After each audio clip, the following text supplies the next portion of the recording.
Okay, more on kids and guns. Um, we already pointed out you got to expose the kids to guns, even if you're not a gun person.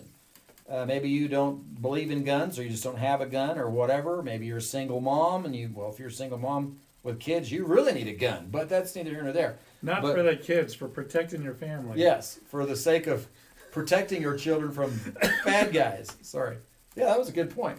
Hey, no, I mean you might need it anyway. But okay, but the thing is, we're dealing with here is so maybe you have to get their uncle to come teach them gun safety, or send them through a National Rifle Association gun safety program, or hunter safety program, or multiple of those, or enroll them in the Appleseed Project.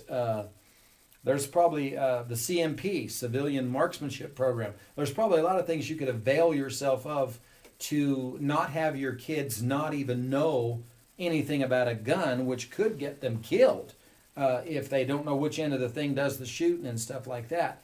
Because it's just about like rattlesnakes. You can never avoid them forever.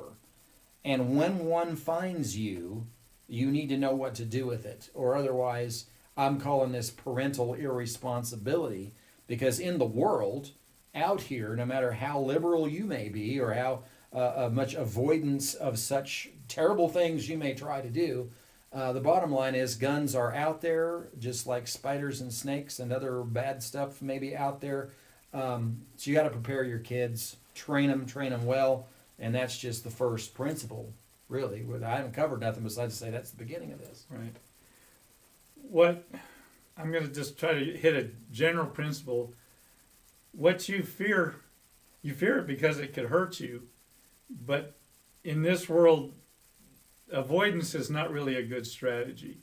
Maybe avoidance in terms of things that you can. I mean, you avoid stupid situations, but the strategy of, oh, this will never happen. I don't need to train my kids for this is not really a good strategy. The more that you can make kids aware of there are dangerous things, and here's how you deal with them, starting with simple things. When they're pretty little, teach them how to swim so they won't drown. They don't even need to know that water can be dangerous. It can be fun for them, but for your peace of mind and their later safety, teach them how to swim so they won't drown. Even if you're not a swimmer, but this applies to all the different kind of things that. So I mentioned last time knives, kitchen knives. How many people get hurt with a knife? But with a little simple safety, you can minimize that. But to say, well, we're never going to use a knife in the kitchen, that's ridiculous. Why would you even use that as a strategy? Well, the rest of your life, you need to start thinking that way too, of instead of avoidance, how can we learn to manage? And manage is going to be training. Manage is going to be awareness. Manage is going to be, how does this thing work right and how does this thing work wrong?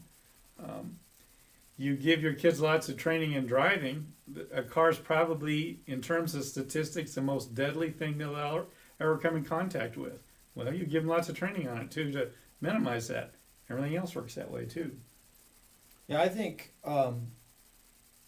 for instance, I started my kids out I don't remember how young, but relatively young, of course, with extreme supervision, shooting probably just a .22 rifle, and then we moved around to all kinds of different things. But their familiarity would have been huge compared to a lot of people.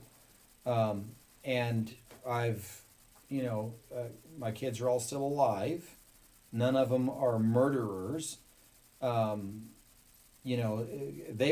think their respect for the lethality of firearms was born by watching targets getting annihilated. Bean cans and paper targets and blocks and sticks of wood and gallon jugs of water and things like that. You see those things getting exploded. It becomes very real to you that they're destructive, and then you have a reverent, attitude towards a firearm because of that.